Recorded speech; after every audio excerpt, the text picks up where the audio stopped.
What's going on, and welcome to Joe's Geek Show, the video series where we talk comics. And if you're new and you like the sports channel, you can do so by clicking that like button, hitting that subscribe button, and sharing.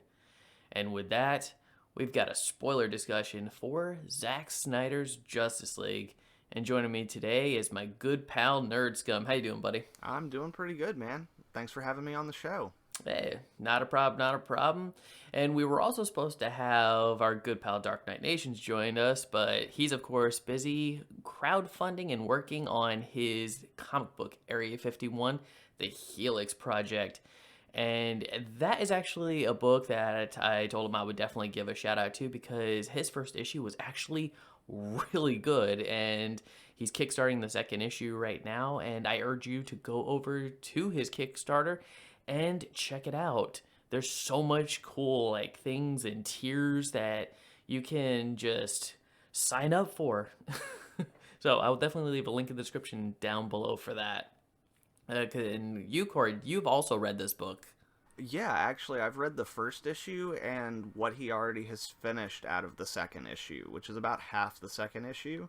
And as much as I really enjoyed the first issue, the stuff that I saw from the second issue, now that he has all the setup out of the way, was just really, really fantastic. Just really great stuff. Yeah, definitely, definitely. So, yeah, check that out. And with that out of the way, we're now coming into Zack Snyder's Justice League, the spoiler discussion. I believe I already said that, but I said it again just for dramatic effect. So essentially what we're going to do is we're going to be going kind of down a list a bit. It's like we're going to be starting at the base of a mountain and working our way up, where we're going to be doing sort of like general thoughts, and then we'll go ahead, tell you some things we liked about the films, maybe some things we didn't like about the film, and then maybe do some riffing if we so choose. So with that, I'm going to go ahead and turn it over to you, Nerd Scum. What did you think about the movie? Right on, man. Well, real quick before that, I do want to mention that apologies to those at home. I am going off of notes, so if you see me looking down in this video, I'm not obsessed with my penis. I'm referring to my notes. Um, and the other thing I wanted to say is that if you are a fan of this movie, none of the critiques that we are giving are meant as a personal attack or an insult to you. Because while there are definitely things I enjoyed about the movie, there's also a lot of issues I had with the movie. And, if that doesn't sound like something that you want to hear, we've already got your view. You already clicked on the video, so feel free to bounce whenever you want to. But in general, I will say that this version of the movie was definitely more cohesive as an overall piece, and that there were definitely more things in this movie that I felt were standout moments as opposed to the theatrical cut that they put out. Having said that, overall, I'm still not a big fan. I will go through the things that I thought were really interesting and cool in the movie, but if I'm being completely honest, overall, the things I didn't care for definitely outweigh the things that I enjoyed. Yeah, I kind of share, very much similar sentiments and stuff. Because, I remember going back to the theater in 2017 to see the first Justice League. And while I walked out of the film going, it's okay, it was definitely littered with a lot of, problems. Not just in terms of Henry Cavill's CGI mustache or anything like that. I mean, that was definitely a huge problem with the film. But, it was also littered with, a bunch of narrative problems and pacing issues and stuff like that. And then after sitting down and watching this 4-hour monster cut of a movie, I can see what a lot of the issues were, and that the movie was just made to be extremely, extremely long. And with that, yeah, I will say, like you said, it is a move. This, version of the movie is definitely a more completed version. We definitely get a lot more of, the character moments and stuff like that. Cyborg gets fleshed out a lot better and whatnot. And just, as soon as I ended with the movie, it definitely did feel uh like yeah, a more complete experience, I guess you could say. And I will say on top of that, that while yes, while it did fix a lot of the blaring issues with the film, it also did sort of create some new ones. For sure. So, do we want to just go into the things that we enjoyed about the film real quick? Just, again, for the sake of fairness, there were things we enjoyed, so I guess we want to hit those first. Yeah, absolutely. Would you like to start? Yeah, and again, since this is a spoiler discussion, it definitely, helps because that we've put that out there, because the main thing that I thought was that I enjoyed more out of the film, and that's not to say that there weren't issues within this section, but the climax of this version of the film is definitely much more fulfilling in a lot of ways. We have the stuff of Barry actually getting to use the Speed Force, which comes with its own issues, but visually and like stylistically, that was really awesome. I definitely enjoyed that stuff.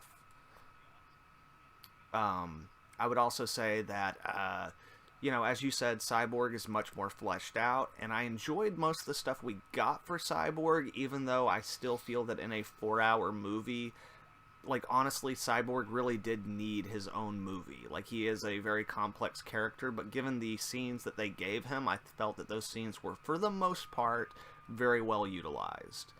The other thing that I appreciated, again, like, in this version of it, is that the characters, while they're not the versions of the characters that I would prefer, they were more consistent. You didn't have Batman making bad jokes about something is bleeding, and they actually, even though, again, like, we'll get into my thoughts on Flash in general in this movie in the latter half, but I did feel that, like, the jokes and the comedy for Flash was much more understated and felt more accurate to this interpretation of that character.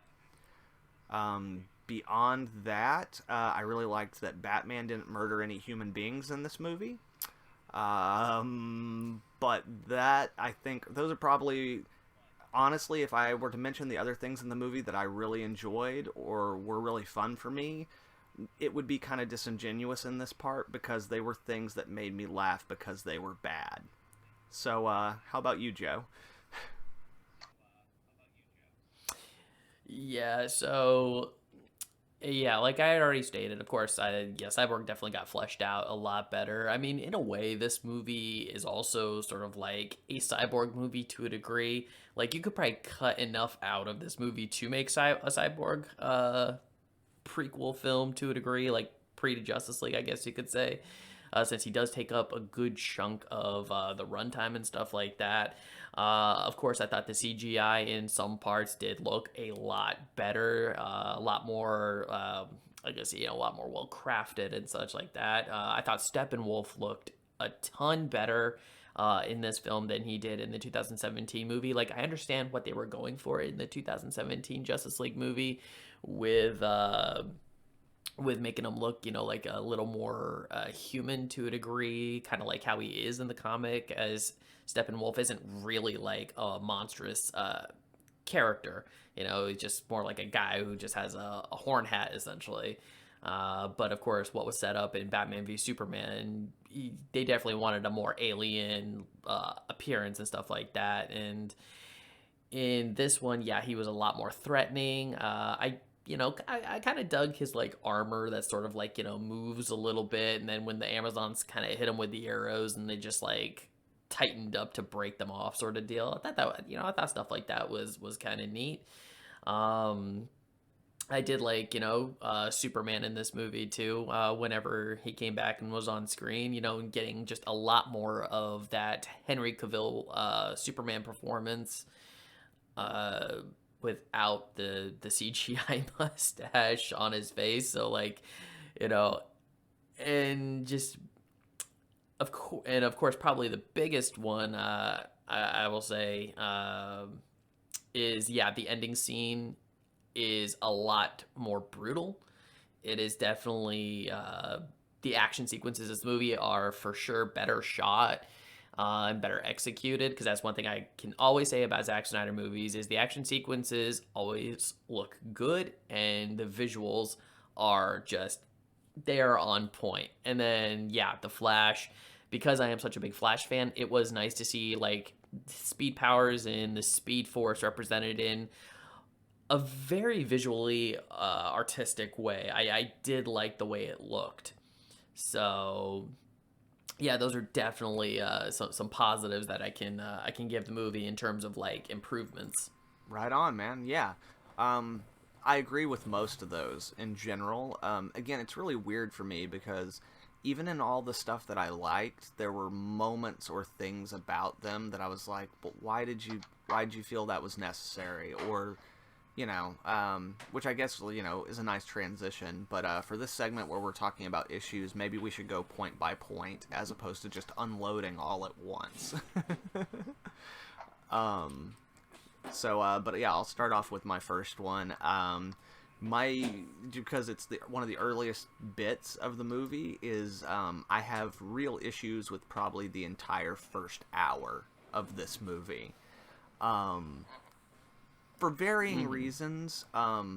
Some of it is because, well, okay, first off, there's a lot of stuff in that first hour that while they do have more scenes introducing the characters, which is good for this kind of movie, most of those scenes go on for far too long, and then you have characters like Aquaman, who actually has 2 separate introductions in this movie, and both of them tell you the exact same information.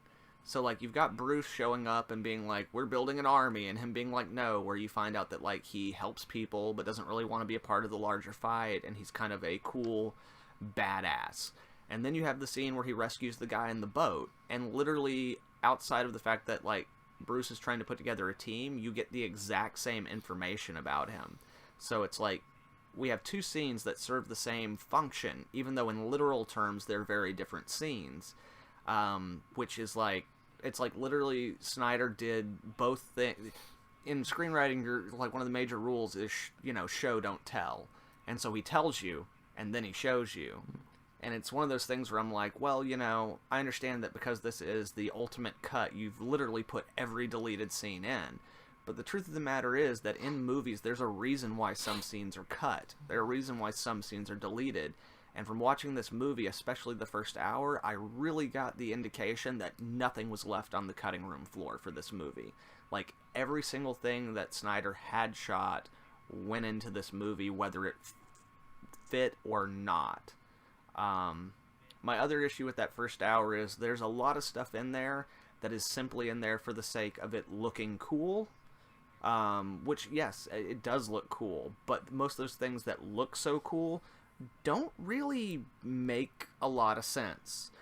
So, again, the Aquaman thing is one of them. It's like, give us one or the other, because having both of them doesn't make sense. But then there are other things on, like, a more literal level of, like, why... So, okay, like, at the end of Batman vs. Superman, we see the dirt hovering off of Superman's coffin, indicating that he's going to come back to life.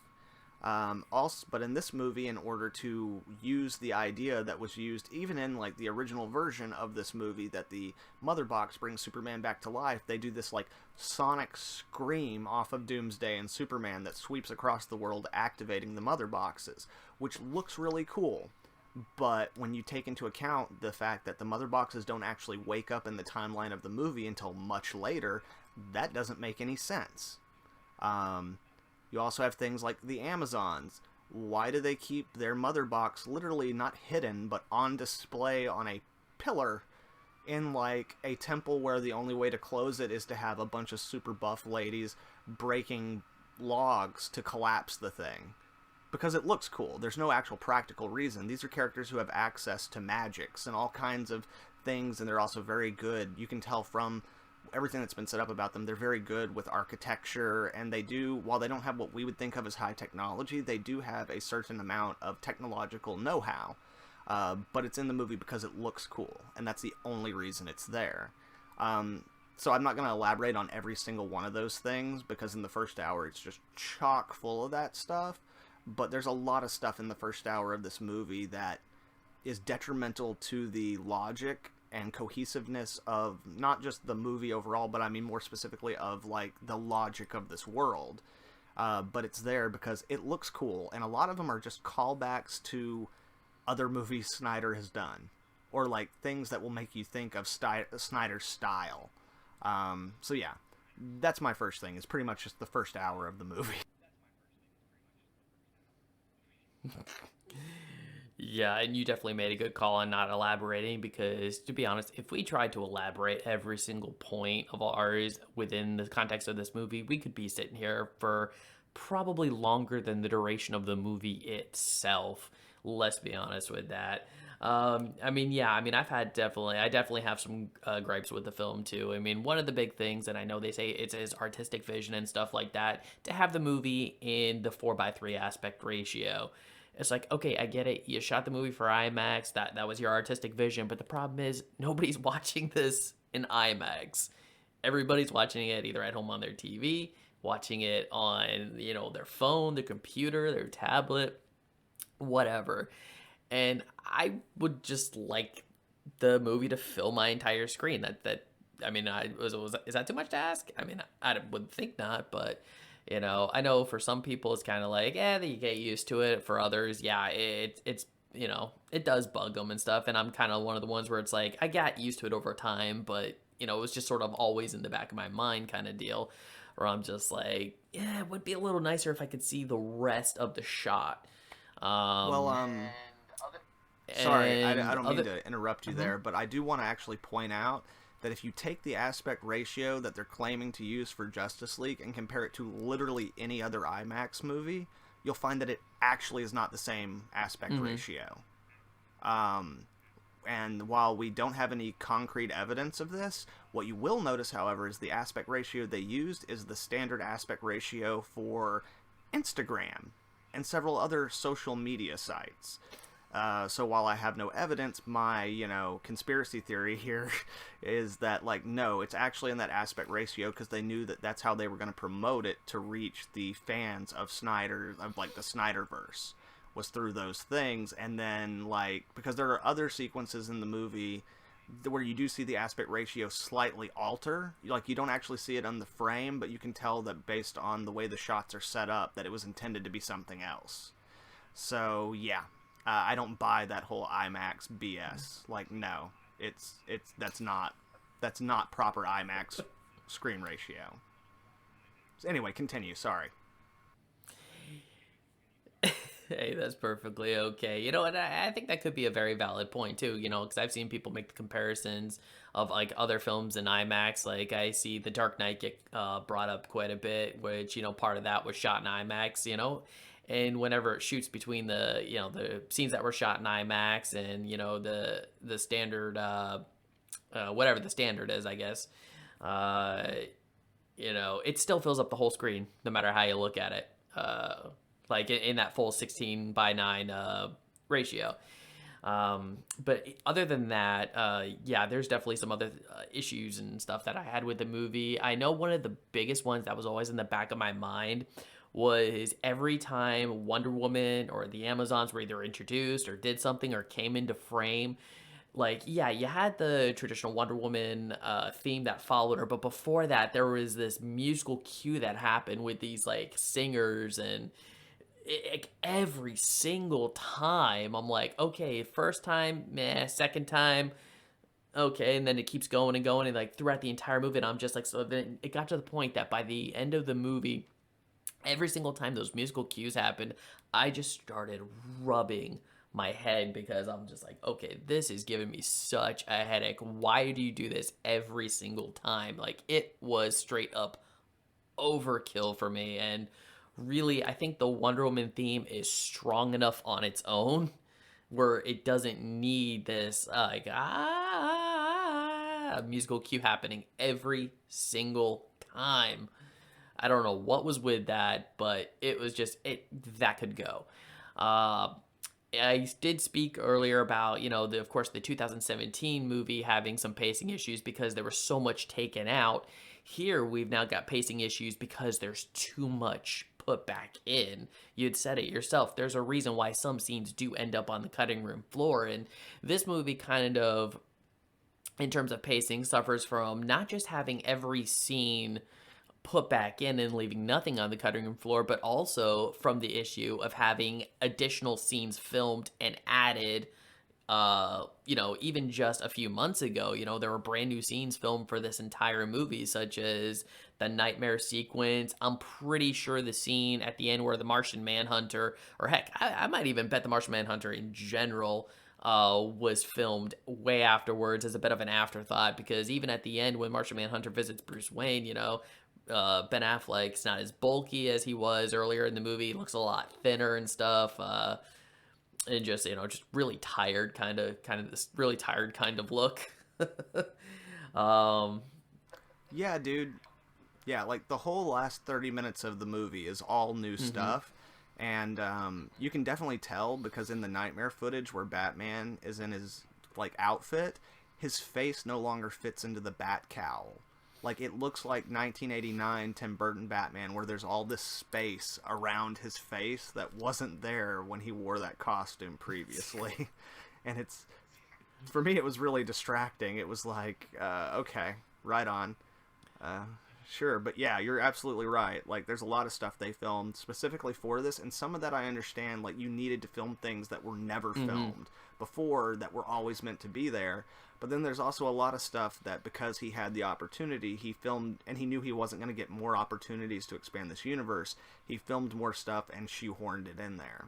yeah, and shoehorn he definitely did, absolutely 110%. And when things like this happen, when you add things to a film that were not initially meant to be there, because I do proclaim that if Warner Brothers had not screwed with Zack Snyder's vision in the first place, the cut that we would have gotten in 2017, a full Zack Snyder cut in 2017, would have been different than what we got today, because obviously time passed, directors grow, they have different ideas and stuff like that, so he just took, and like you said, because he pretty much figured he's never going to get another opportunity, he's like, all right, I'm just going to film all this other stuff to throw into the movie, which just terribly bogs down the movie. I would even say the entire epilogue sequence is irrelevant. It doesn't even really need to be there. Yeah, it's all set up for stuff we're never gonna get. Or, like, honestly, I say that we might get it on HBO in some version, but the truth of the matter is, this whole Snyder Cut, as much as fans want to think it's because they wanted to do right by the fans, the reality is this whole thing is just promotion for HBO Max. And, like, they needed HBO Max to be as successful as possible and compete with Disney Plus and all the other streaming services. That's why we got this thing. Because, yeah, like, as a filmmaker and an editor, looking at this movie, this 4-hour movie could be cut down to a little over 2 hours, and you would not lose anything that's important to the narrative or the character arcs or anything like that, Like, this should be about a 2-hour 15, 2-hour 30-minute movie at most. But as you said, there's a bunch of stuff, or as we both said, there's a bunch of stuff that should go on the cutting room floor that ends up. And there's a bunch of other stuff that's in here not only because Snyder's ideas have changed and he knows he won't get another chance to do it, but also because now he's had, 5 years of being influenced by the fan base. And because they're trying to promote the HBO Max, he wants to put as many things that people wanted to see in the movie, even if they weren't part of his original plan, just so they can pump those sales, pump that promotion. Like, Joker was never intended to be in this movie. That's only there because they know that there is a small but very vocal fan base of this version of the Joker who will absolutely pay that subscription fee to HBO Max just to see the, 5-10 minutes of, a bloated scene at the very end of the movie where they put Joker in there even though he has no effect on anything and has no place in it. Yeah, that is definitely, and that's one of my sentiments too, is that essentially if HBO Max had never happened, this movie would not have happened. The fans would still to this day be, doing their hashtag and stuff like that, because I've professed even back in my known spoiler review that this is not a movie I was not part of the hashtag release the Snyder cut. I was not really an overall fan of his particular vision and where he was taking these characters and stuff like that. I mean, I watched the movie definitely out of curiosity. I'm glad on an artistic level he did get to complete his vision. I think that's also that is actually really nice, for sure, and that the fans do get, do get that feeling that it's like, okay, it was, our movement was definitely, definitely helped in getting this out there and stuff. And to a degree it was, as, they were making HBO Max and they saw this really big movement and they're like, yeah, okay, we're pretty sure if we put this thing out there, then these people clamoring for the Snyder Cut will go ahead, follow suit, and come into HBO Max. It was what is that? A sketch from this channel, The Warp Zone, that definitely said it best when this guy, pretending to be Batman, was just talking about why would you throw $70 million at this movie considering, it's probably never going to go anywhere afterwards. And the response is that we're not spending $70 million on a movie. We're spending $70 million on a commercial for HBO Max in order to get you to subscribe to HBO Max, because I mean, at the end of the day, it's like people are going to come in, they're going to watch the Snyder Cut. The diehard fans are going to keep HBO Max for as long as possible in order to keep driving up, of course, those views on the Snyder Cut. Yeah, absolutely. Especially whenever you take into account, like, how much money did Disney spend promoting Disney Plus? About $50 million. So you're only actually talking about $20 million more to make this promotion for basically a streaming service that in almost everything else they have you can just get with normal HBO now, like so yeah, like, it's a no-brainer in that respect. And as you said, like, I am glad that Snyder got to finish his vision of the movie. I am, even though I'm not that big a fan of it, because what happened to him and the fact that the studio wasn't happy with what he was doing and used a personal tragedy as a way to exploit getting him out of there and trying to do something different, like, that's bullshit. Absolutely bullshit. And at the same time, I am happy for the fans who really wanted this, the ones who weren't sending death threats to the studio and Joss Whedon and all these other people who were involved. Like, those fans, I'm really happy that they got the movie that they were looking for, and I'm glad that they are happy with it. Nothing that we're saying right now is trying to take either of those things away. Yeah, and I definitely want to, continue off that too, for sure. So yeah, if you're watching this and, you think we're just out here just like trying to bash the movie in like every way possible, it's like, hey, like what you like. I'm just gonna put that out there. Just because it's not our cup of tea doesn't mean that you can't absolutely love this film and stuff like that. But all we're coming, the area that we're coming from is that we just want to acknowledge the problems that this movie does indeed have, because this movie is not perfect. This is not a masterpiece of a film. This is not redefine the genre in any meaningful way. And yeah, definitely, I do agree that Warner Brothers did Zack Snyder like dirty, in terms of getting him out and having Joss Whedon come in and reshoot a whole bunch of new scenes, and of course there was a whole bunch of stuff that came from that as well. Yeah, like, they tried to turn it into a Marvel movie, and it was never supposed to be that kind of movie. Mm-hmm. Yeah, which created and that's why most people refer to Justice League 2017 as a Frankenstein of a movie or a Frankenfilm, because it really is just a mashup of two different directors' ideas, and of course, two directors that are polar opposites in almost every single way.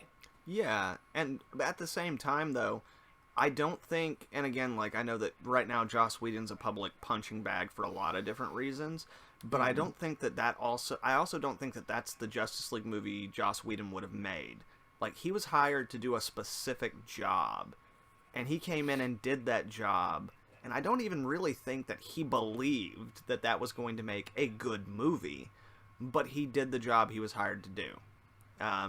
So right. That's not me defending the choices or the actions or the scenes that he did, but at the same time, it's like, yeah, like, once you get to that point, it was never, at that point, when you bring in any other director try to make the movie something that it is inherently never meant to be and doesn't have the DNA to be that, like, you're not going to end up with something good. Like, it happens at studios all the time, and it's never good. Yeah. Well, I mean, unless you just believe the, most of the conspiracy theories that, Josh Whedon was only brought on board to purposefully crash the movie in order to make sure that DC never succeeds against Marvel. That's been one of my favorite things that I've been reading on social media over this past week, to be Yeah, perfectly honest. because Joss Whedon, who was so angry at Marvel when he left, that's something he would totally do. Uh, Yeah, exactly. And I do agree on those sentiments and stuff like that. Is that if Joss Whedon had made this movie from the ground up, it would have been a completely different movie. It could have been a decent movie for all we know. Because he did do a good job on those Avengers movies and stuff. I know some people kind of like Age of Ultron up and down a little bit. I mean, I personally enjoyed it. well, I mean, that's the But one that made him leave Marvel because he was so pissed about what they did to it, made him do to it. yeah, And that's the other thing that, like, it's one of the, like, fallacies of the whole Snyderverse thing. Like, even there are very few directors who are true auteurs, who, like, they make everything about a movie. The truth is, any successful movie has hundreds, if not thousands, of people working on it, and each one of those individuals is integral to making that movie work, So it's like, while, yes, this is Snyder's vision, and that's also why I say a lot of the issues that are problems with his movies aren't necessarily problems that he created. Like, honestly, the biggest problem with most of Snyder's movies is the writing. And the only reason that that's his fault is because he doesn't recognize it. It's not his fault that the script's not good. Like, he's not a writer. Anyone who saw Sucker Punch can tell you he's not a writer, But yeah, a movie doesn't live or die by, the actions of one person. It is a collaborative effort, and with movies that are like big superhero movies, you have so many people whose voices and whose agendas have to be served that, even just getting one made is almost a miracle, which is why Marvel relies so heavily on their formula.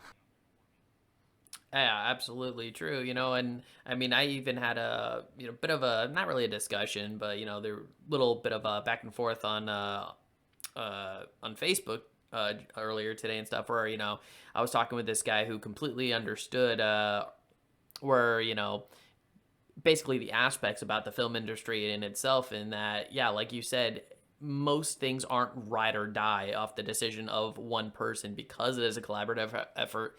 And the fact that so many movies every year get greenlit and will go into pre-production and, heck, even get filmed, but then will just get placed in a vault and never see the light of day, because also at the end of the day too, when you get hired by a major, corporate entity, whether it's Disney or Marvel or anything like that, they're giving you their money to go make the movie that they want, that they can sell and, hopefully make a profit on and such like that, So whenever I hear and read stories about, essentially the evil corporate entity, whether Warner Brothers or what have you, that's just, wrestling control away from, the creative, or from the directors and all of that stuff. Well, I mean, I always, in my mind, not that it's always defendable, but there is a point where people do gotta understand that, again, it's their money that's going into the movie, Now, you do have directors that will, a lot of times, put up their own money into their work, like George Lucas back with, like, Star Wars and stuff like that. When he had it, those were, like, his movies and stuff, and especially in the prequels, he got full creative control because he just made those movies and funded those movies himself. But, movies like, Justice League and stuff, this was a movie that the studio wanted made because they wanted their own Marvel Cinematic Universe that could hopefully make $1 billion at some point every time they put out a movie. And when you get down to the nitty gritty of it and stuff, and they were hoping, of course, Batman v Superman was going to be that first $1 billion hit that was just going to lead to just a string of successes down the line, and then it didn't. So then as a studio, they had to make that meeting and they had to decide, well, do we shift gears?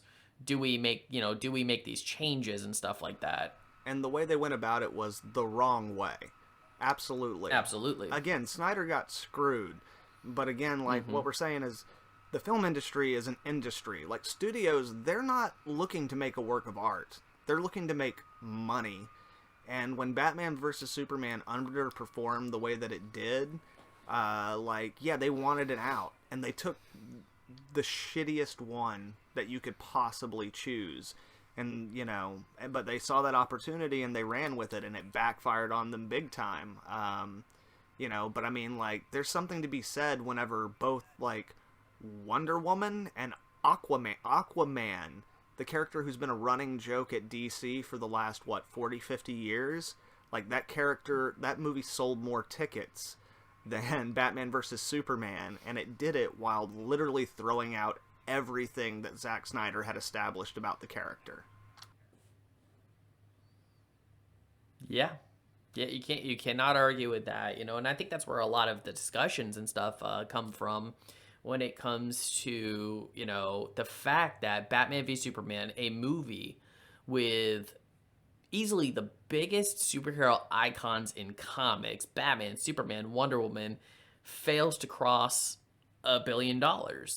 Whereas Marvel, they're having success with, at the time, a bunch of B-list characters, when it came to Thor, Iron Man, Captain America and stuff, these were the leftovers, more or less. This wasn't like the X-Men, the Fantastic Four, or Spider-Man, which, of course, other companies had control over those, those film rights and stuff like that a while back. I know Marvel finally got pretty much everyone back now, and I do look forward to seeing, what they do with Fantastic Four and X-Men, but, that's another discussion. But yeah, when you have those three huge icons in a movie together for the first time live action, this right here, that is cinematic history to a degree in terms of like comic book films.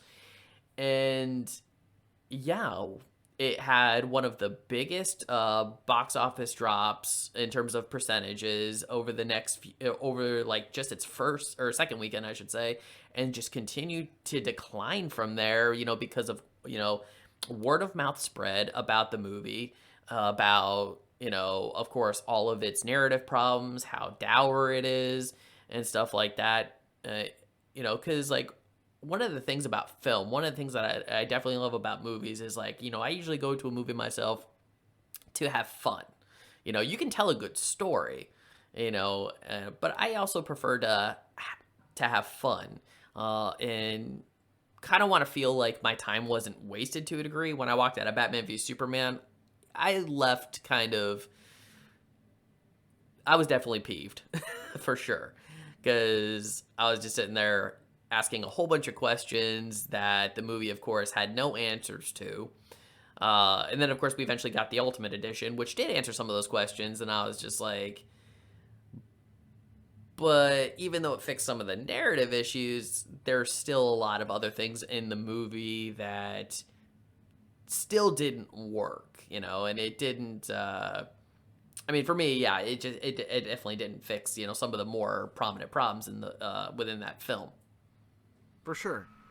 Absolutely for sure. So, yeah, like, that movie basically set up the fate of what would eventually happen with Justice League. And again, I'm glad that the Snydercut exists for the people who really wanted it.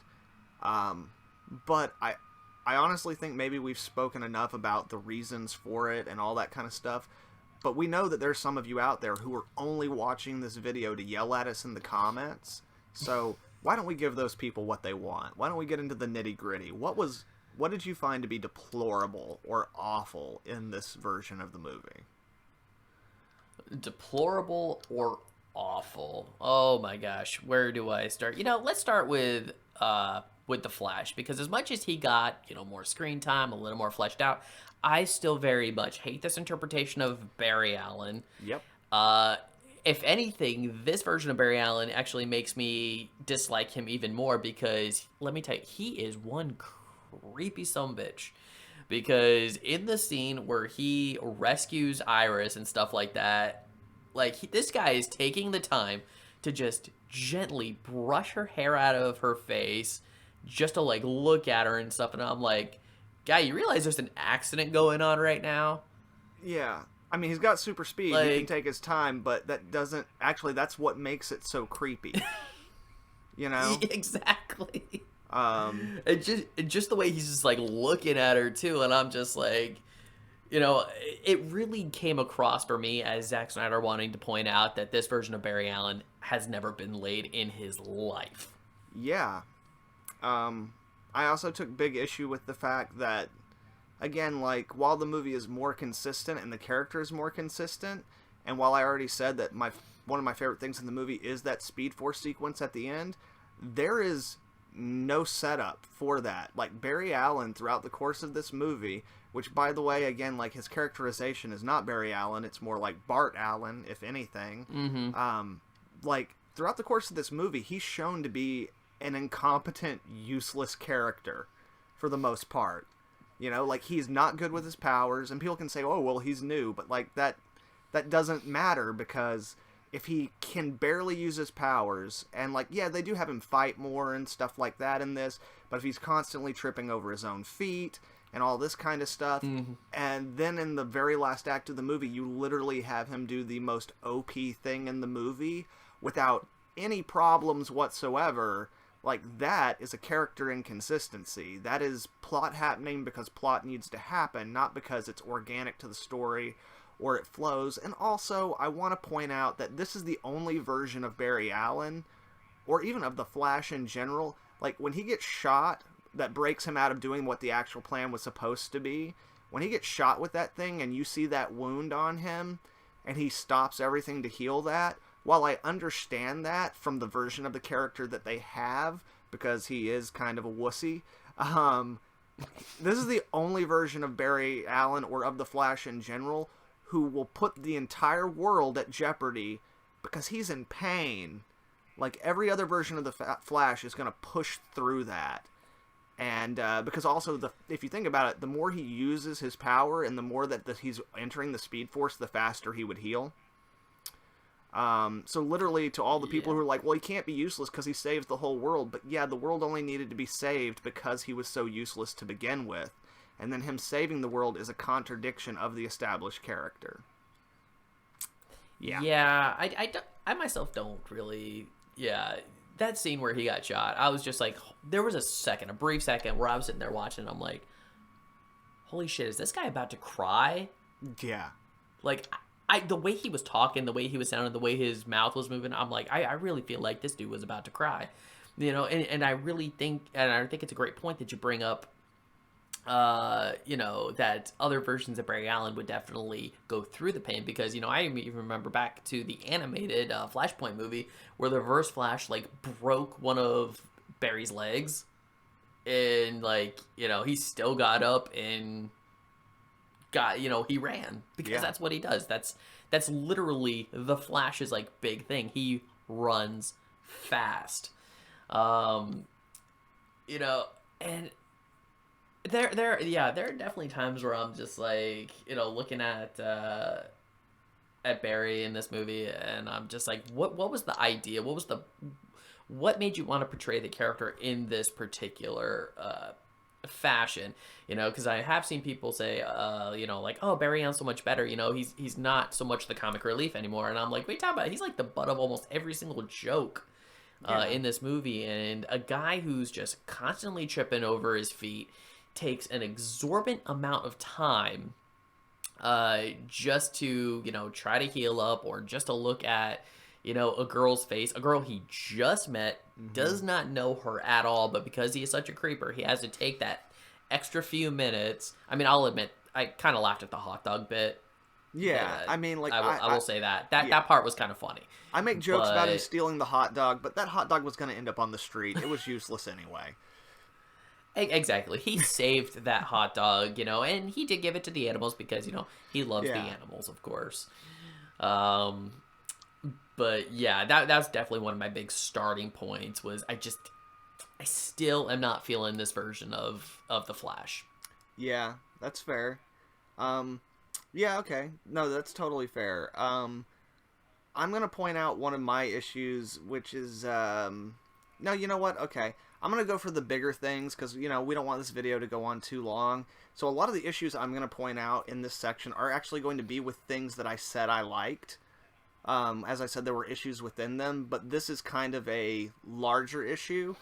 I do want to point out, the most entertained I was in this entire movie was the moment where they reused shots from Man of Steel whenever Superman's about to take off in the black suit, and like the rocks and like dirt start hovering around him.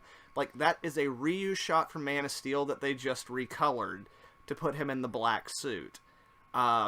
Which literally I had to stop watching the movie because I laughed for about 5 minutes, because like, I understand they didn't have that footage, but like, the truth is, you didn't need that moment. Like, that moment is superfluous. It adds nothing to the movie.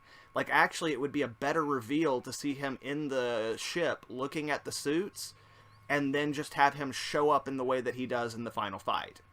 But that leads me to, like, the other thing that I really can't stand is, I hate the black suit in this movie. I thought I was gonna like it. I didn't. Yeah.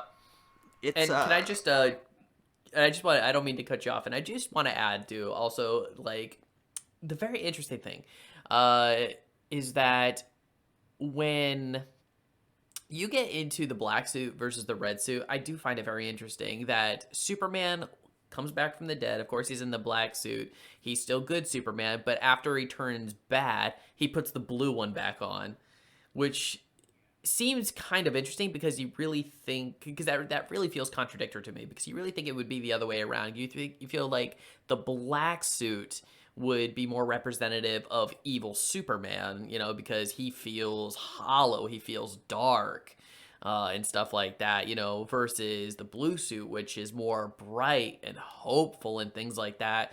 And then I don't know if if in the future sequence, like, if Darkseid, it doesn't seem like Darkseid puts any kind of spell or any kind of memory wipe thing on Superman, as far as we're aware. It just seems like Superman just finds out some bad stuff that, happened. Of course, Lois dies and stuff like that, and things that may or may not have happened with Lois and Bruce, considering some of the things that have arisen on the internet and stuff like that. It seems like Superman just flat out turns evil. And then that in and itself does feel like not completely out of character, because we've seen it happen in like alternate realities and stuff like that. But I do keep thinking about how Jor-El explains the House of El symbol, the symbol of hope, how it's meant to be the symbol that anybody, can be the best of themselves, kind of thing. And it's like the ultimate symbol for good. And Superman's wearing that symbol while murdering a whole bunch of people. Yeah, and again, like, honestly, the answer is very simple as to why. Well, first off, yes, they've already shown Superman in that suit in Batman vs. Superman, and maybe Darkseid uses the anti-life equation on him to control him, which is a thing that has happened. Well, not the anti-life equation per se, but he's done that in the comics. I will give it that that possibility. But the reason why Superman is in the black suit at the end of this movie is not because, he's in the other one and the other stuff, is not because Superman's come back to life. Because the thing is, in the comics, and people like get angry with me, and they're like, well, don't you want it to be more like the comics? He's brought back from the dead and he's in the black suit. But it's like, no, in the comics he's in the black suit because literally it's part of the healing process of regenerating him and bringing him back to life. Also, the reason it's there is because Zack Snyder thinks that the Superman suit is fucking stupid. That's why the black suit is in this. If you go back and watch the special features on Man of Steel, you can tell when he talks about the changes that they've made to the suit, you can tell how he feels about the way Superman looks. He wants Superman to be Batman, plain and simple. And makes that more clear than the fact that this version of the black suit has a cape, which I don't know how, but the moment you put a cape on that black suit, it looks dumb beyond all reason. But my bigger issue with the black suit, beyond all the things of just like my own personal taste, is that while the final fight, the big climax, is more fulfilling on a lot of levels, when you put Superman in that black suit, you can't see half the things he's doing in that scene because it's lit so darkly. Like I had to go back and rewatch several moments of that scene just to know what was happening, because in that suit and with the color grading that they use, you could barely see it. Like, it's literally one of the things that I dislike the most, because it takes what was, for me, the best part of the movie, which was the new climax, and basically makes it the crappiest version of something cool that it could possibly be. Like, yeah, well said. Yeah, I hate that suit. And also, I really hate the fact that later on, when we see Clark, like, running, it's not just for that fight. Like, when we see Clark at the end of the movie, when he runs and, like, pulls his shirt open, it's still the black suit that's under there. They've just highlighted the red around the S a little bit more. Like, and it's just like, yeah, no, it's bad in the final sequence because it's, like, as much as, like, Snyder knows how to create a good-looking image, it hurts that image and, like, that the visuals of it. And then also, it's so clear that it's only there because he thinks Superman looks stupid. So yeah, yeah, and I definitely do think that, you know, especially after the big fight sequence and stuff like that, you know, after Steppenwolf gets beheaded, which I thought that was pretty badass. Like, the way he went out in this movie, like, that was still cool, you know. He went out like a bitch in the 2017 cut. Like, that was definitely a better way to end him. But after the battle was over and you get that, you know, the shot, you know, I guess you could say the iconic shot of, like, all the heroes lined up, which Zack for some reason decides to focus on that for a very long time. I mean, I will say, yeah, pans to the left, pans to the right, goes behind him, does the same thing. Like, we get a pan shot from, like, every single angle, and I'm like, I can see why they cut that down for the theatrical cut to just have, you know, just a nice, you know, feels a little tighter, you know. I don't know why he focused it on so much here. It was too long, but at the same time, yeah, the black suit just felt so out of place when standing next to the entire Justice League. The sun is behind them and all that. It's supposed to be this bright, hopeful moment, and I'm like, he really, thematically, I feel like he needed to be in the blue suit for that moment.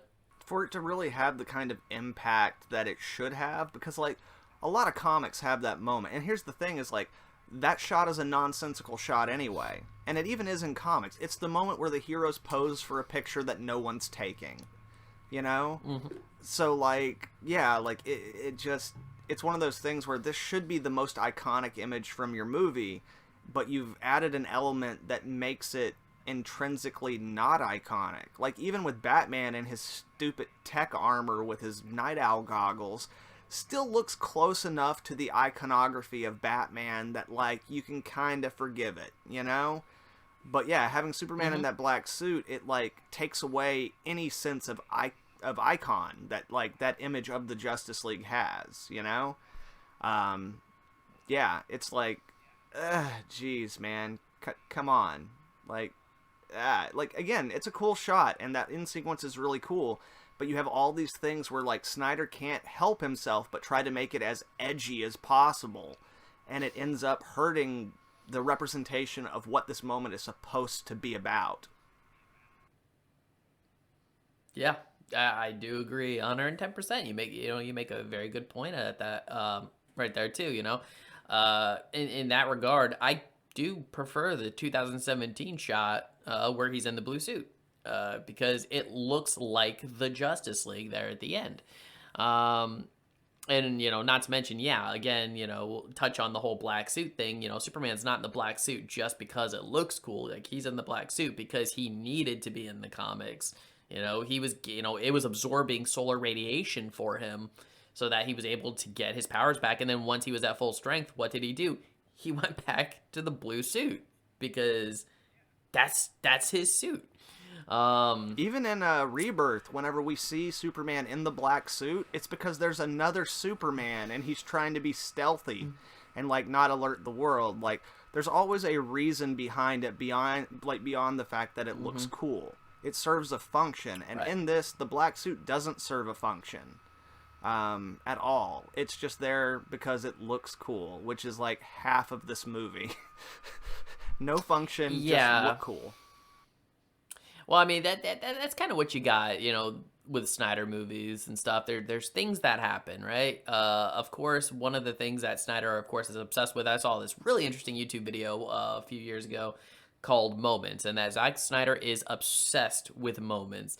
He wants just about every single scene, every single shot to look like, it could be a painting, to be iconic, because you know how there's a lot of superhero movies have those moments, like that one shot of the hero or team where it's like, like with the first Avengers movie, when we see them all together for the first time as the camera pans around and stuff, that's a moment because it's like, okay, this is this big event that's happening. But the problem with Snyder is he tries to do that so much in the movie and tries to create so many moments that almost to a degree, nothing stands out. Yeah. Because everything is meant to look cool. Yeah, dude. Yeah, Totally. go ahead. Sorry, yeah. But totally. Movies are, to his credit, movies are about moments. But if every scene is a moment, then none of the scenes have any emotional impact. It's, again, goes back to that thing of like, if every moment is super, then none of them are. Yeah. Quoting The Incredibles. I love it. And it's very much true, So, of course, that's one thing you have with Zack Snyder movie is all of the moments. And, of course, another big thing is, I know people hate it when I use the term, but his movies can be rather pretentious. Not that that's always a bad thing, but he definitely tries to make his movies feel a little more important than they actually are, especially when it comes to how he portrays, his icons and stuff like that. Like, this is, like, of course, in Man of Steel and BVS, like, I mean, he went so heavy-handed with Superman Jesus that it's just like he was just beating us over the head with it. Like, do you get it? Do you get it? Do you get it? I feel like you don't get it, so I'm going to keep throwing it in there. And then in this movie, like, it's even, like, he even takes a step further and starts projecting that onto other characters like Aquaman, because, like, when Aquaman's heading away from the village, right, and these, the women come out and they start singing the hymn and stuff like that, and then, of course, you got the creepy girl who, like, smells a sweater, like, God, what's that smell like? Doesn't that just smell like dirty, sweaty fish or something like that? Women like I that, Joe. Care, but... Man stank. Man stank. Yeah, Aquaman. Man fishy stank. Like... Yo, he's got a mirror waiting for him at the bottom of the ocean, girl. You ain't got a shot. Let's be honest. Like, it just reeks of, like, rotten fish and whiskey sweats. Yes, absolutely. So, but then of course now we've got Superman basically being Jesus, Aquaman essentially turned into Jesus. And then let's go to the nightmare scene, for example, when Joker is sitting there talking to Batman, like, oh, let's be honest, you're never the one that's gonna, sacrifice your own life. And I'm like, wait, you telling me he's gonna die for our sins? Yeah, right. But yeah, because I know in like the third Justice League movie, Batman was supposed to die or whatever. But yeah, those are just like some things in the movie where I'm just like, like, yeah. And, we don't want to... It always gets me. I know we don't want to run too long on this, but there's at least one other thing that I have to bring up. So I guess, like, maybe we can both do one more, and then we can, let the kind people at home move on with their lives. Or yell at us in the comments, whichever one. I'm hoping for the latter. It'll be more entertaining for us. Like, when you do that, we only win. Like, you're helping the analytics and you make us laugh. So, do what you're gonna do. But, yeah. The other thing I would like to bring up is, why does Darkseid suck so much in this movie? Like, he gets his ass handed to him so fast in that scene where we see the flashback. And I've heard the arguments, oh, he's not Darkseid yet, then okay, well, he hasn't been back to Earth since then. Why do the Amazons refer to him as Darkseid if he wasn't Darkseid at that point? He also has the Omega symbol. Yeah, no, he's also kind of way too skinny. Also, apologies on my audio, there's a hell of a storm brewing outside. You know, the universe Oh can yeah. tell I'm talking trash about Darkseid, so it's not happy. But the other big issue is not only does he get his ass handed to him so quickly, but here's the thing. He was on Earth. The indicators that the anti-life equation are here that Steppenwolf sees are there in the scene with Darkseid. And he loses the mother boxes on Earth. So, how is it that he could get his ass handed to... Also, he didn't use a mother box to get there. Because later on in the movie, you know, we hear him say, like, gather the armada, we'll do this in the old ways, or something like that. And there's no boom tubes. So that means they charted a course to Earth for that fight, and then they left. How does he not know that Earth is the place that he's been looking for? Yeah, those are definitely some very good questions, you know. And then, of course, we know he's going to invade the old-fashioned way, to which I will say, that is also one of the most interesting changes in the Zack Snyder universe, is that the mother boxes are the ones that are supposed to open the boom tubes. And here they're just MacGuffin number 1, 2, 3 that you push together and it terraforms a planet. I'm like, well, and like technically, I guess they do open boom tubes, but like also we've seen boom tubes be opened whenever the mother box, like they're opened into places the mother box is, but we don't see how that is activated on the other side. And like I've heard I mean, too. sorry. Well, yeah, because what it is it? Yeah, well, that's pretty much what it is. Is it the mother box opening up the boom tubes, or is Steppenwolf? You know, he just sees it. He's being called there, and he opens up his own boom tube, like, you know. Literally, they're there so that you don't have to actually write a good plot. Like they can do anything you need them to do. And I love Doctor Who, but they're the sonic screwdriver of this universe. Whatever the plot needs, they do. That if you need to bring Superman back to life, screw that stuff about Kryptonians naturally going into a healing coma and all that kind of stuff. No, it's a freaking mother box that does it, you know?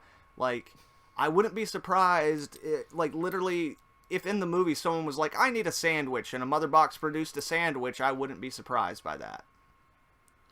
Like... Nope, that would make so much sense, actually, within the context of Zack Snyder's Justice League universe, definitely, for sure, you know. And I do agree with your sentiments about Darkseid as well, because it's like, as much as people want to say, oh no, this was Uxas and stuff like that, well, why didn't they call him that? You know, it's like, why didn't they bring up, you know, the Omega Force or whatever it's called, that gives Darkseid his powers in the first place? You know, and makes him, you know, that more stone-like creature. Instead, they just refer to him as Darkseid, and they call it a day, and whatnot, because, you know, if they call him that, it sounds like that's what he would have announced himself as when he arrived, even though it didn't really seem like he took the time to do that either, to be perfectly honest. Well, yeah, and again, like... It's one of the Cardinals... Go ahead. No, I'm sorry. I was just going to say, again, even if he is that other version of the character, the movie establishes that he now doesn't know where Earth is, and he hasn't been back since that original fight. So even if he became Darkseid after the fact, no one on Earth should know the name Darkseid. Certainly Wonder Woman shouldn't know it based on a story that is thousands, if not millions of years old, you know? Like, so even if that is true, that argument is completely invalid. Like, yeah, maybe that's who he was, but also that doesn't... The movie still screws it up. Like, the movie still forgets what it's doing and gives you a bunch of nonsense that is for the audience and not for the logistics within the reality of the movie. Yep, and I was also saying it also breaks one of, like, the biggest cardinal sins of film, too, is if you want your audience to be afraid of your villain, don't make them look weak. Even if, by some off chance or so, that... you know, for example, I'm trying to think of the best way to put this. Like, even if the off chance it was still Uxas and stuff like that, there were ways that it could have been narratively handled to make him not look like such a punk. Like, of course, for example, one of Darkseid's biggest things is I'm going to hang in the background and stuff like that. I'm going to let my parademons, go to war and stuff like that. They could have done a whole sequence where, Darkseid's forces get decimated by the alliance of man, Amazons, Atlanteans, and all that jazz, right? And even the old gods. And then, maybe Darkseid even just sits there, Uxas or not, is like, all right, well, maybe this isn't the best time to, to come at the Earth because, everyone's united. It's too big a force or whatever. Right. I'll come back when there's more division in the world or something like that. Yeah. There's other ways you could establish. Like, again, it's one of those things where they had moments they wanted to do, and they had a story they wanted to do, but those moments didn't line up with the story, and they just kind of said, screw it, we're going to do it anyway, even if it doesn't make sense. Yeah, and that definitely is a big issue with the movie that I have and stuff, is that plot convenience is a really huge thing here. In that if characters can't do something and they need to do something, they'll just automatically do it when the time comes, when they're required to, essentially. Yeah, and like, it's true that is a problem with a lot of movies, a lot of superhero movies specifically. But if you're calling this movie a masterpiece, then those things can't exist in it, because no movie that is called a masterpiece has those problems. And again, a lot of these critiques are, if this was just another superhero movie, another action movie where guys punch each other, muscly guys and girls punch each other, and it's cool, a lot of these critiques we have wouldn't be so damning. It's only because this movie has been framed as this untouchable work of art, this like grandiose masterpiece, like nothing that's ever existed before and nothing that'll ever come afterwards. Like, it's been hailed as this religious experience, but you can't have it be that when it has this many inherent flaws, Yeah, no, I agree with that sentiment, like 110%. It's just one, it's definitely one of those things where it can be a little difficult to talk to people about it, because when they feel that this movie is what, we say it's not, a masterpiece, a religious experience and stuff like that. And, I know we've talked about this before in length, how some people have even tied it as have tied it so closely with themselves that essentially an attack on this movie is an attack on them to a degree. Yeah, not even an attack on the movie, a critique of the movie. Or saying you don't like the movie is then you somehow being like, well, you're a worthless piece of shit because you like it and you ought to burn to death in a fire. But that is in no way what we're saying or implying. Yeah, absolutely. I mean, I will even preface it again that I didn't hate the movie. It's not the worst thing I've ever seen in my life. It's definitely not the worst superhero movie out there. Oh, no. But it's also not the best either. And I have said it a few times with some other people and stuff too, that I do think that to a degree also, a lot of fans can sometimes a lot of the fans seem to confuse style with substance. That because it looks good, because it has so many Judeo-Christian allegories and stuff like that wrought throughout the film, and that they can notice it, that they think, okay, this is obviously got to be some kind of higher form of art, and it's like I understand it, so it's like this film is amazing. And that whenever I see, video essays and stuff on like YouTube and stuff like that, and people talking about it as this big masterpiece, the one thing I never see anyone bring up is the writing. Yeah. Because I think deep down they even know that the minute you bring up the writing into the discussion, the entire film falls apart. It is that part, that one piece of string that if you tug on it, the whole thing begins to unravel. Yeah. And Zack Snyder, again, he is very good. I would even say almost masterful at setting up dynamic images.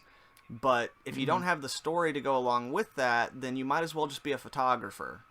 And that's it, Yeah, Um, I personally think Zack Snyder would make an excellent cinematographer. You know, if you put him with with an exceptional director on a movie as a cinematographer and stuff, and it's right up his alley, you know, I would totally go for that any day of the week. well, and Um, I would even go as far to say, and like honestly, this is why I'm so hard on Zack Snyder in terms of my critiques of his work, is that he has the potential to be everything that these people are saying that he is.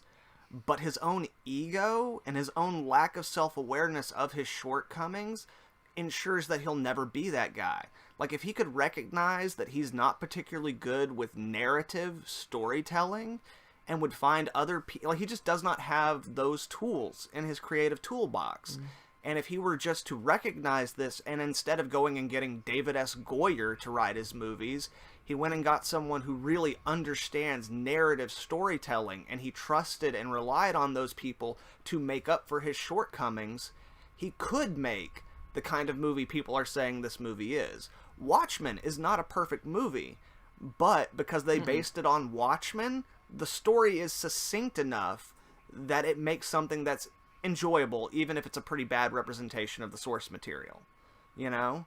Like, Snyder has the potential to be a masterful filmmaker, but he can't get out of his own way, and he keeps making the same mistakes over and over again, and people keep praising him for his lack of self-awareness.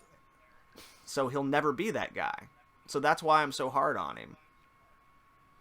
Yeah, no, it's true. I feel that exact same way as well. You know, because it's like I see the potential. You know, because I know when he makes more action-based films, for example, like his Dawn of the Dead remake. I like Dawn of the Dead. Yeah. I think that was a really fun movie. He did an excellent job right there.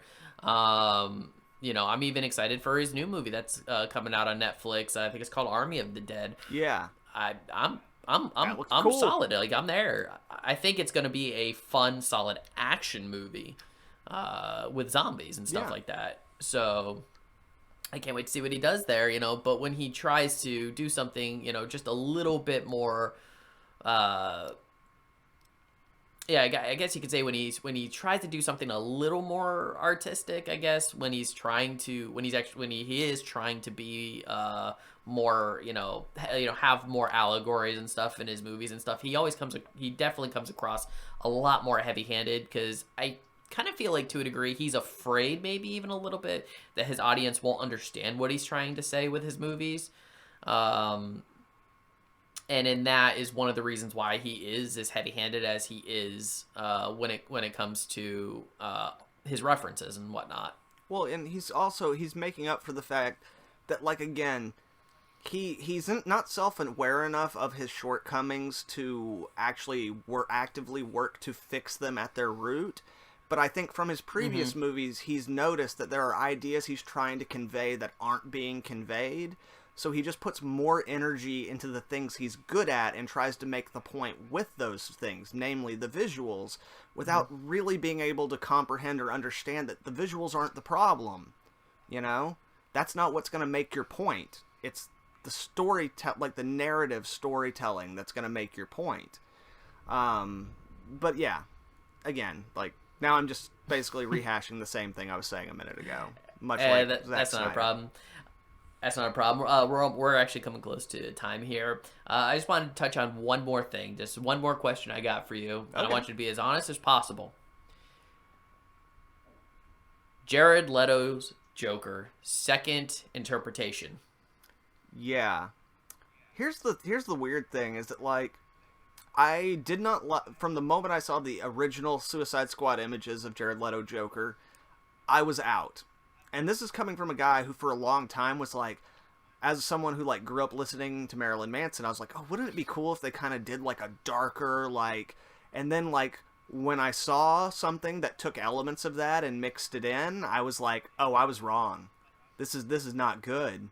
But when I watched that movie, I did think, despite the fact the way he looks, I thought that his approach to the character in the few scenes that we got was an interesting, different take on the character, and I was kind of interested to see what he would do with more of that.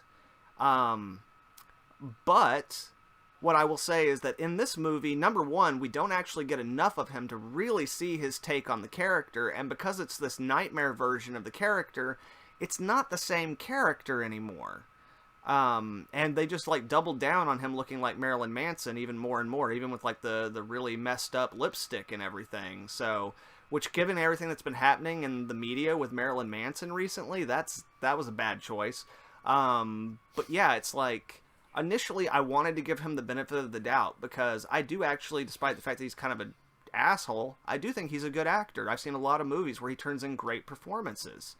And so I wanted to give him the benefit of the doubt, but now after seeing this, I literally have no interest in that version of the character whatsoever.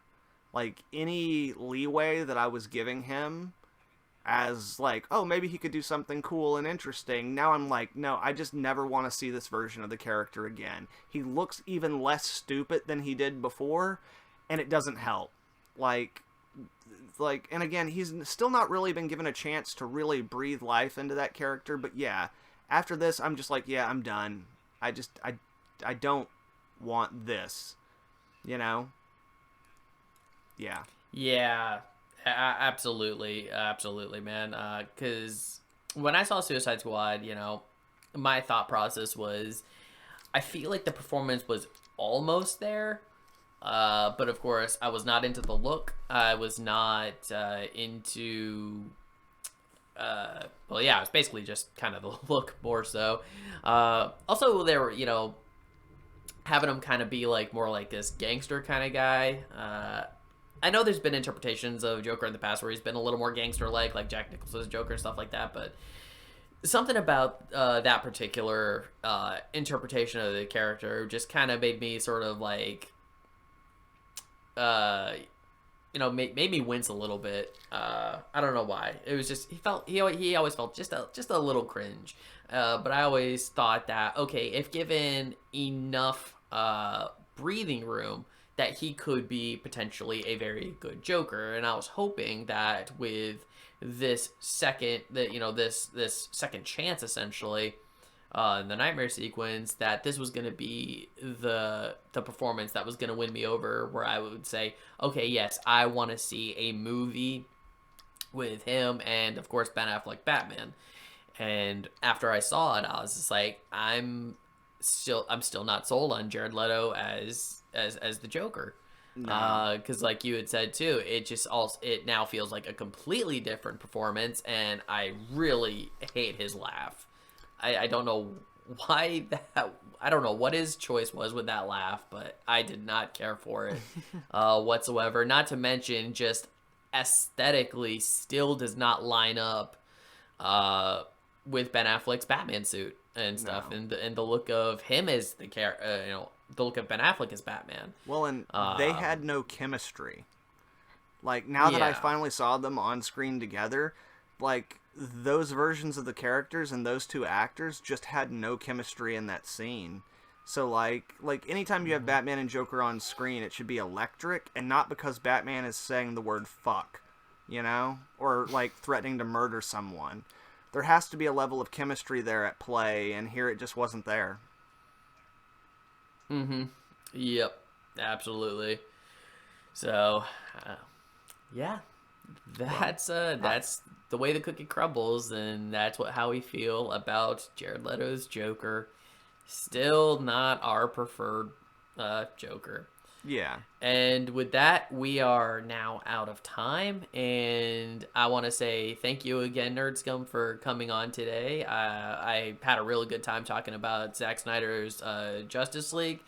I hope, of course, I hope when we go back to review this video, it's not just a giant sequence of us crapping on the movie, because, we really did try. We tried to talk about some of the good points of this movie, because this movie does have a lot of good points. There were definitely a lot of improvements with this film, but as we had said, with some improvements in the film comes a new slew of issues that we had with this movie as well. And again, if you really like this movie, if this was everything you wanted and more from a Zack Snyder Justice League, that is fantastic, and we hope that you continue to enjoy the movie despite our criticism of it. And with that, again, yeah, thank you for coming on, man. Yeah, thanks for having me, man. Yeah, it was enjoyable to talk about, and yeah, like to go out on a positive note, I want to say in terms of what this movie should be, which is just a cool movie of big muscly guys and gals punching each other. It was cool. Yeah, it was definitely cool. So yeah, let's go ahead with outro sequences and stuff. Is there anything you want to say, like talk about your channel a little bit, some things you might be doing? Because I know you've got some, you're working on some really cool stuff. Right on, yeah. I mean, like, definitely, I've got the YouTube channel going on, so definitely check that out. It's just Nerdscum on YouTube with 3 exclamation points because, I'm extra like that, I guess. But the channel's been doing really good recently. I've been covering the crossed comic books, which have been doing really well for me. And also, I've got a couple of playlists from the feature film that I wrote and co-starred in that we shot at the end of last year. Called Vice Mares on there, so you can check that out, where it's got like all kinds of behind the scenes stuff. It's got some read-throughs of the original script. It's got some interviews with cast and crew. So yeah, got those things going on, and then also got some movie reviews, some action figure reviews. Just did a video that's doing pretty well on the action figure of Darkseid from the Snydercut. So yeah, guys, stop on by there and check it out. Right on. And for those of you watching, what did you think about Zack Snyder's Justice League? Did you like it? Did you not? Please tell us your thoughts in the comment section below. And if you like this video, I'd love it if you'd smash that like button, share it with some friends, subscribe if you're not subscribed already, and ring that notification bell for more comic book content. And if you're wondering what to watch next, consider one of these 2 videos. Alright, take care, have a great day, and as always, stay geeky. Later.